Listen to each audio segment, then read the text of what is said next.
Picture this: humanity dipped its toes into the chaotic whirlpool of digital democracy, turning to a platform of choice, Reddit. Democracy entered an unexpected evolution, where power wasn't wielded by politicians or tycoons, but by the collective voice of the internet hive mind. Upvotes became policy endorsements, and downvotes were cries of dissent. Reddit stood as a case study in egalitarianism, luring us into an illusion of equal voice and power.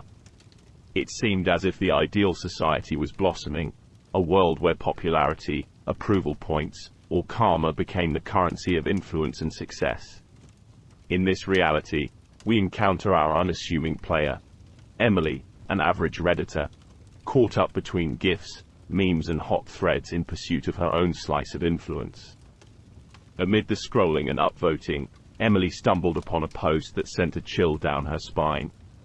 It was a call to arms, a proposal for an unimaginable law, one that proposed sacrificial purges of those with negative karma to maintain societal balance. The darkest corner of human nature had slipped out from under the rock, amplified by the echo chambers of Reddit. The suggestion was vile, eerily dystopian even for this strange new world, and yet it was gaining traction, gaining upvotes. The thought made her shudder, but what disturbed her more was how some users, intoxicated by the pursuit of power and popularity, were embracing this dire proposition. The platform she thought was a playful playground had turned into a ruthless arena. The beast of mob mentality had been unleashed. Feeling the weight of the looming danger, Emily found herself dragged into the depths of this uncanny society. Having begrudgingly familiarized herself with the ruthless machinations of the Reddit Republic, she couldn't stay a passive observer any longer. Grappling with the darkness of the platform, Emily decided she would challenge the incoming tide. Armed with her wit and understanding of the system, she initiated threads, posted counter-arguments, challenging the societal norms shaped by upvotes and downvotes.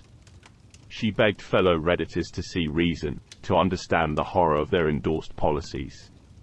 Yet every word she typed, every plea she made, seemed like shouting into the void. Emily soon realized her lone voice was unheeded in the cacophony of keyboards where popular opinion was God and karma the Holy Grail. Despite the chill of the icy winds of apathy, Emily resolved to fight, to challenge the status quo. She rallied those who shared her fears and beliefs, finding strength in their small numbers. Together, they crafted clever posts, witty rebuttals, creating compelling narratives to bring attention to the impending dystopia.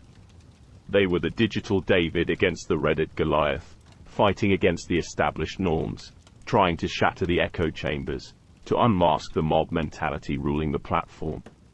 Their endeavor was noble. They were the minority, but in the kingdom of likes and upvotes, the minority's voice often drowned in the overwhelming tide of popular opinion. All their efforts seemed almost futile when a coordinated wave of downvotes sunk their posts and comments into oblivion. Their outcry was silenced by the thunderous applause of the grim law on the rise. Emily felt a sense of despair creeping in. Her attempts to sway the tide, her tireless fight to get voices of caution heard, all seemed in vain. The tide of popular demand was too strong, the echo chambers too deafening. Emily watched as the sacrificial law gained momentum and the deranged reality of their society laid bare. Her faith in successfully combating the Reddit Republic was beginning to waver. Could she really turn this around, or was all hope lost? Staring at the unsettling abyss of defeat, Emily had to make a choice. Either she could let the ruthless currents of mob mentality sweep her away, or she could make one last stand, one final attempt to awaken reason and compassion among the Redditors. After much contemplation, Emily chose the latter. With renewed vigor, she started posting again, using her craft to expose the horrific consequences of the proposed law.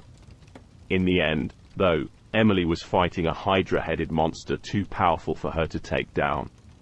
In the face of such overwhelming odds, Emily lost her fight, her warnings drowned in the incessant noise of popular opinion. She had dared to challenge the dystopian edifice of popular rule, losing only when the very nature of the hive mind became insurmountable. In the world where upvotes decided destiny, Emily became a cautionary tale, a ghost in the machine, whispering in the interstitial spaces, a reminder of the potentially dangerous path their society tread upon.